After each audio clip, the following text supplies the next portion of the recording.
So this is the Fuji GFX 50. It's a 50 megapixel medium format mirrorless camera, and if you're used to the Fuji X series system, as I am, I've been using it for a couple of years now, then this obviously is going to interest you. It's much bigger than the cameras that they make. It's a bigger body, it's got a much bigger sensor, 8,000 pixels across, so it's 50 megapixel. And I've been really lucky because Fujifilm Portugal agreed to lend me this for a week, and I brought it here to Tuscany in Italy to put it through its paces and see what it feels like to use.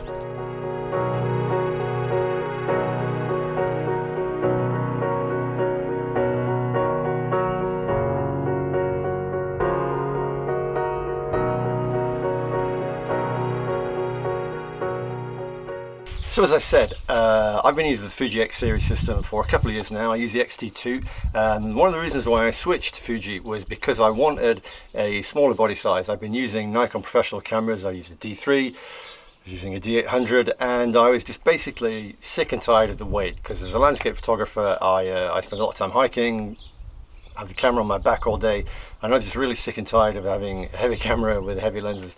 So this sort of didn't immediately interest me, because it seems to be a step back to heavy cameras, but it is undeniably a beautiful camera, and there is just something about the fact that it's medium format. It really made me curious to see what it was going to be like.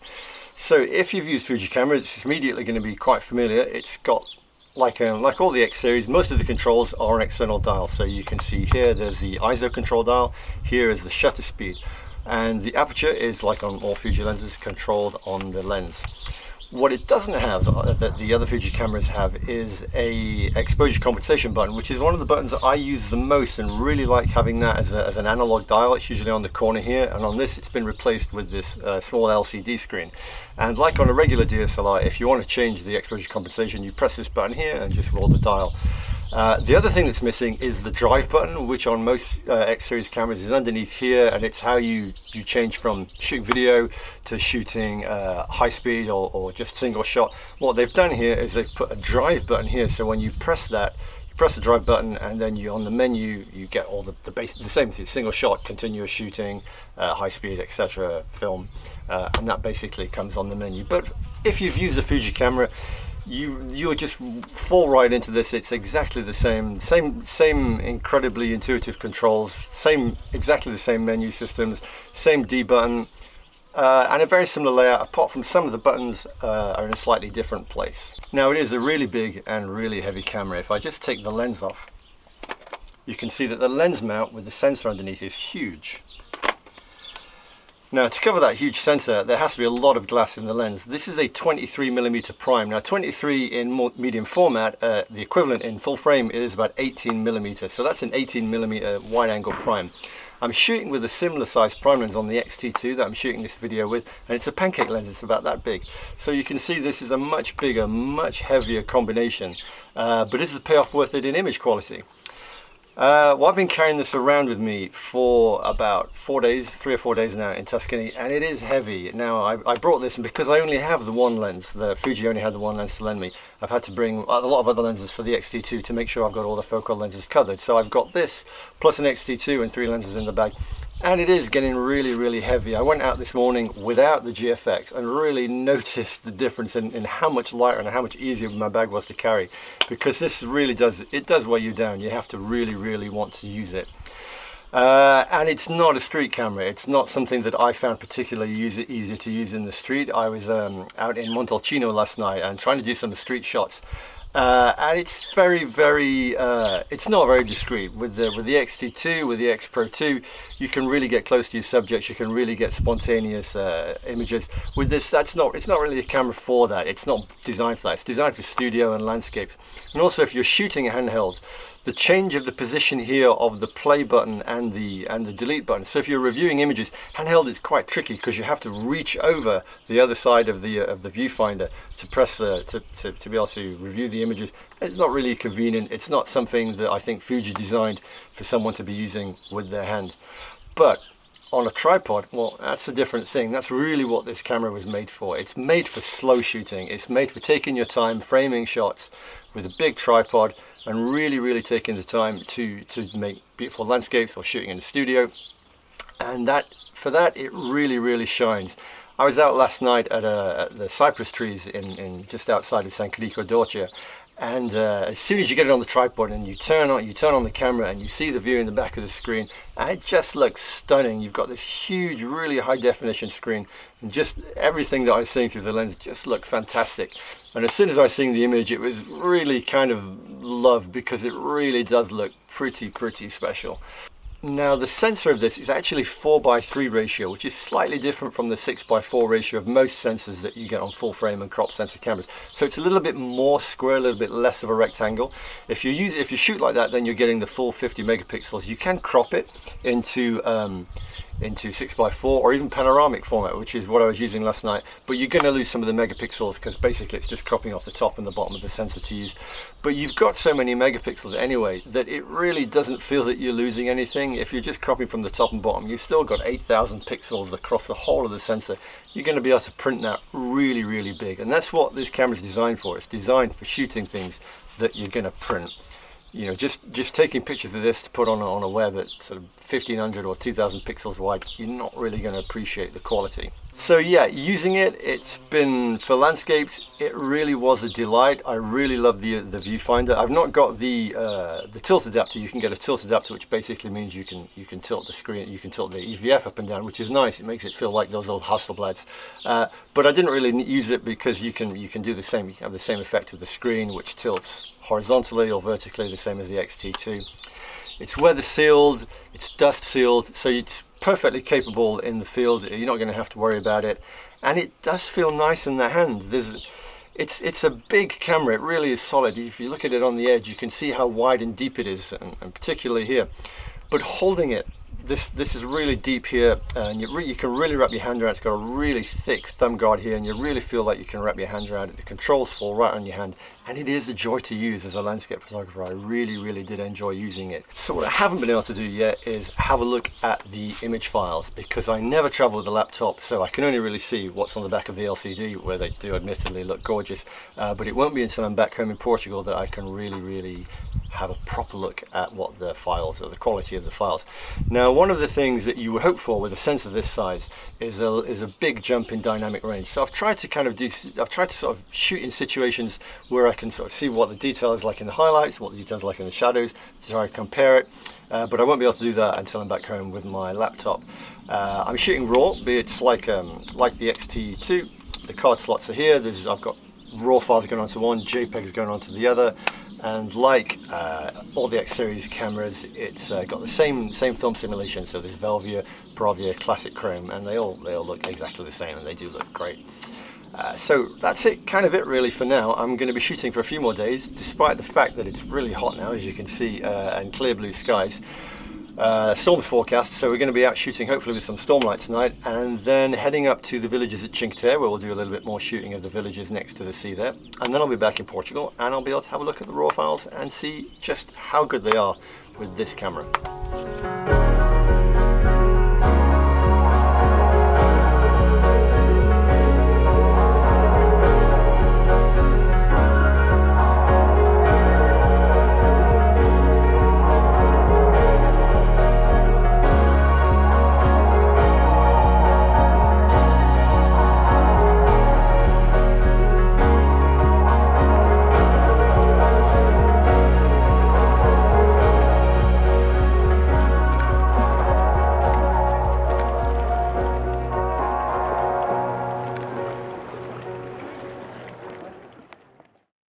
So here I am back home in Lisbon. I've put all of the camera files onto my laptop, so now it's time to see if the GFX files are actually as good as I hope they are.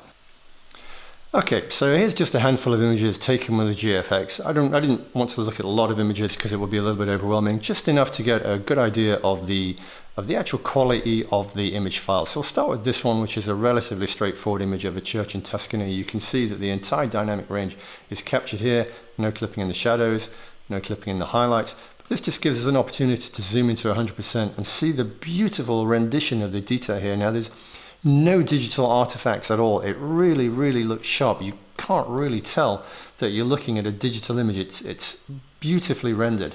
Looking down at the grass as well, it's the same all the way through. Here it's a little bit bright. I'm sure just pulling back on the highlights is just going to bring in a little bit more detail there.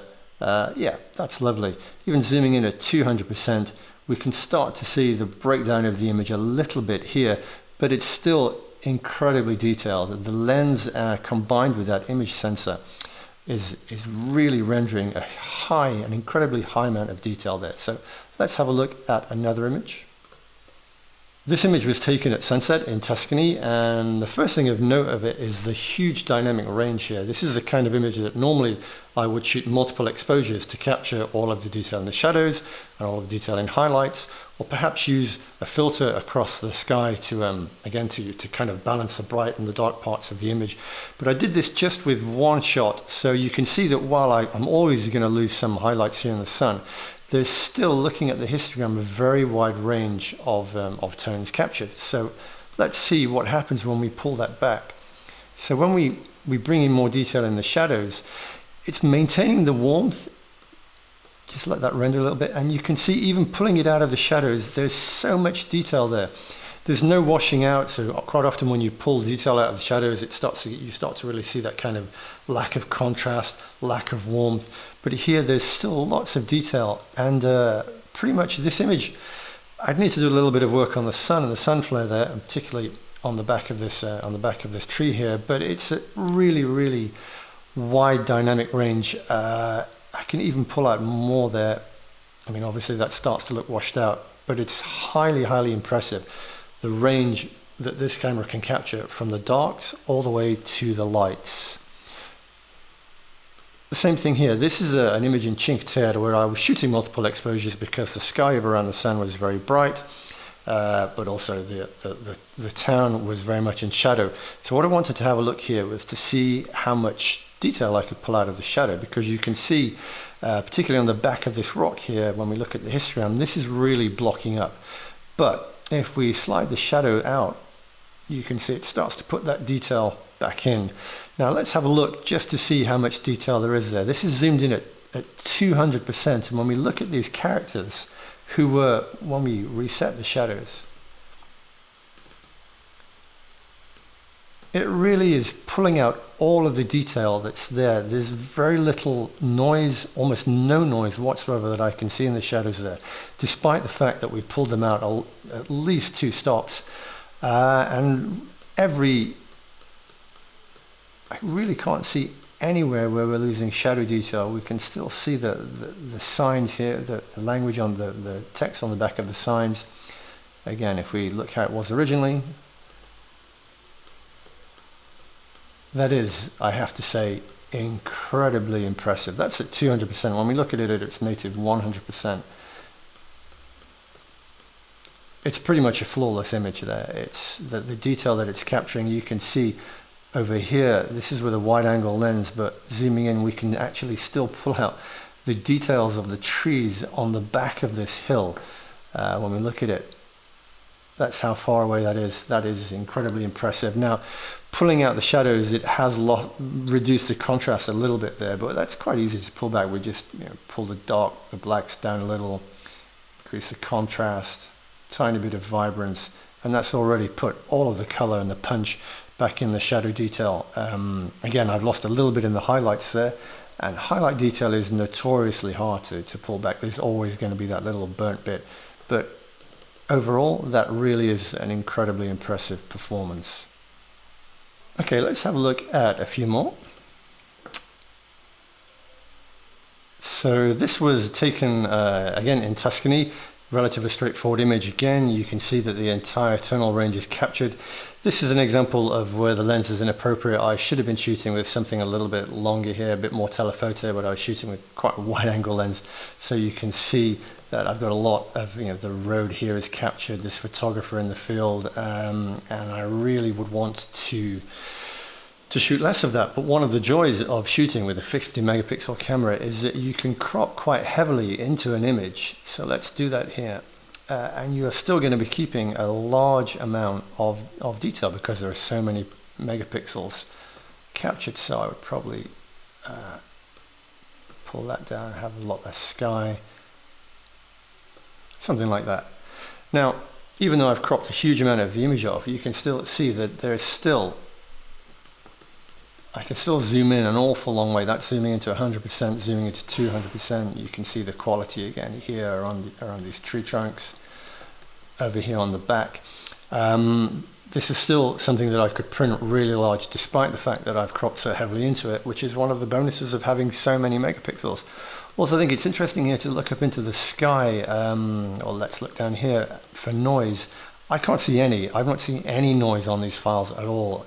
They really are incredibly smooth. And I'm looking at 200% now, so there's nothing there breaking down. It really is incredibly high quality.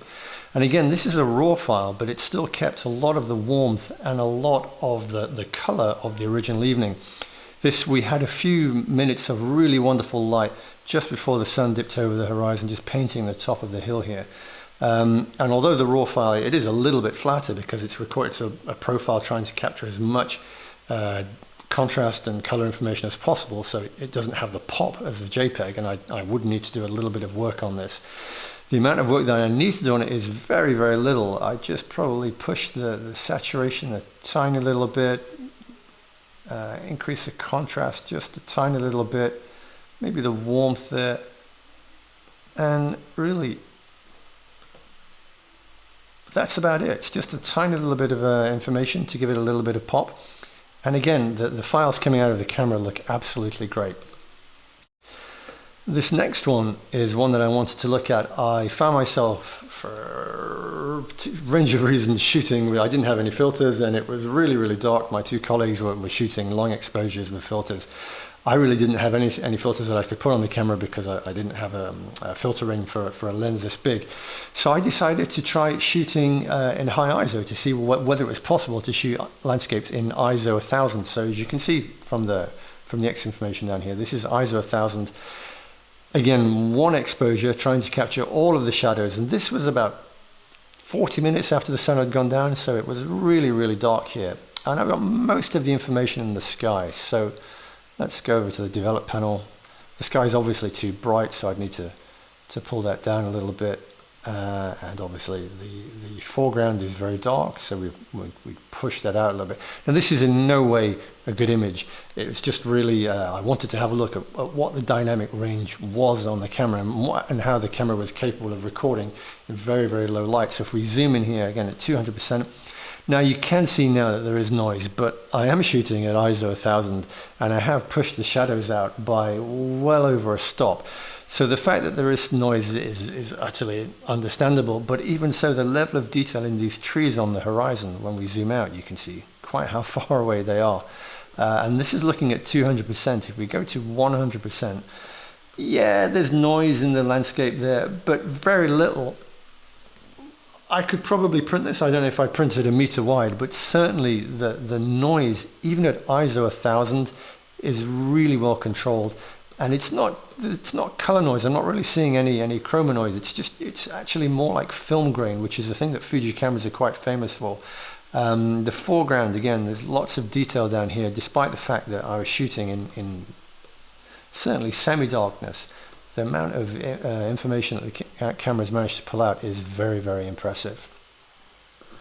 Okay, and let's just look at a couple of final images. Now, Fuji also lent me a 120mm macro lens, which I didn't take with me to Italy because it was very big and I knew I wasn't going to be shooting macro. I never shoot macro. It's not something that I do. But before I gave them the camera back, I thought, oh, I'll have a look and shoot a few of the plants in the garden just to see what the level of detail was like with the lens. And it really is quite impressive. Now, macro isn't my speciality. I'm not very good at it. I'm really not quite sure even how you do it. So I was just basically setting the camera up on a tripod, playing around with the focus and just shooting the plants, basically. But yeah, I was really impressed. Again, the level of detail here is absolutely astonishing. That's at 200%, at 100%. It really is impressive. Obviously, I'm shooting with very narrow depth of field, so a lot of the image is out of focus. But it's really quite impressive. This is another one that I underexposed. Let's zoom that out. Color rendition again is really nice. It's underexposed, so let's see what we can do playing around with it.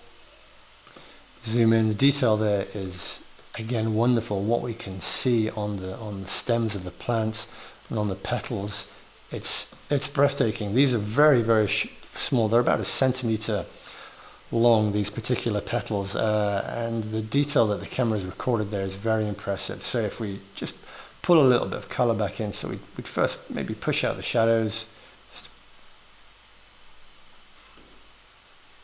increase the exposure a little bit, maybe not the shadows, let's pull the shadows back, keep the midtones, just pop the vibrance, a little bit of contrast.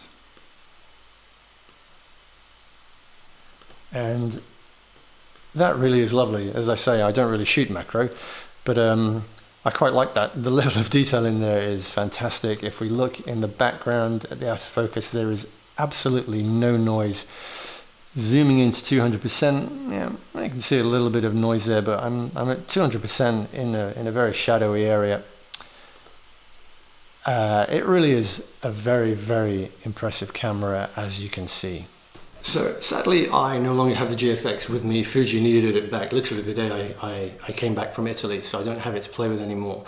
But just looking back over the past week and what I've seen with the image files, I can say that from a pure image making perspective, it is undoubtedly the finest camera I have ever seen or ever used. Now, it's not perfect because how good a camera is depends entirely on your use, on what you're going to use it for. And for me, the GFX doesn't fit completely into what I need a camera for. It's just breaking that down a little bit. In terms of usability in the field, it is a wonderful image making machine. Getting it on the tripod, using it in the fields in Tuscany, it was just such a pleasure. There's a real mechanical thunk when you click the shutter. The controls are really solid. There's a lot of tactile feedback when you're operating the shutter controls, and it really does feel like a pleasure to use in the field. However, that has to be weighed against the fact that you can't really use it handheld. Now, a lot of the shooting that I do when I'm traveling is travel photography, and it's just a very impractical travel photography camera. It's very big, it's very heavy. It's not something that you can shoot easily on the go with, that you can run and gun with. The reason that I switched to the Fuji system, to the X series, is that I was sick of carrying a big full frame Nikon D800 and all those lenses around with me. So the GFX kind of is very similar to that, except it's probably a little bit bigger and heavier because the lenses are heavier. So it's not the perfect system for me. It's not something that I would use. I can imagine myself traveling when I go away on big trips, because it's an incredibly inconvenient camera to use, and it's not a street camera, and I do enjoy doing street photography. But for what it's designed for a medium format on a heavy tripod, working slowly or working in the studio, it's absolutely perfect. Now, it's also very expensive. Whether you're willing to spend out at least 10,000 euros for the camera and one lens on a system is entirely up to you, depending on what your usage is for. For me, I couldn't really justify it. I love the X-T2, I love the Fuji X series system, but I do think the GFX is a fascinating pointer to the direction in which photography is going. I think it's fantastic that Fuji have embraced the medium format system, because I remember really not that long ago, if you wanted this level of image quality, like a 50 megapixel medium format, then you would have to be buying a Hasselblad or a Phase 1 and be paying $30,000 to $40,000 for it. I think it's great that Fuji and other systems are bringing that technology to at a much lower price to a much wider market, and just changing the way photography is done. I think it's really, really going to be interesting to see where this particular system goes, and it's just been great to actually go out and play with the camera over the last week or so. So I hope this has been useful, I hope it's been interesting. Once again, thanks for watching, and take care.